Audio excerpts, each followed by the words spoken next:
When we were children, our parents, teachers started teaching us about our mother tongue.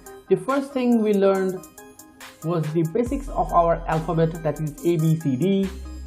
Oh, that's a long time ago, right?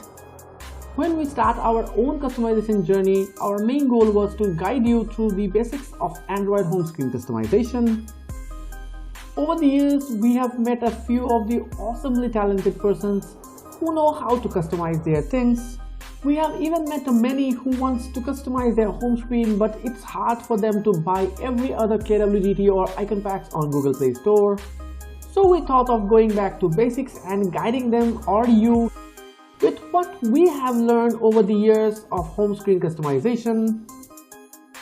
In this ABCD of KWGT series, we will guide you all how to create your own KWGT pack from scratch and make your home screen even more awesome with your own creativity.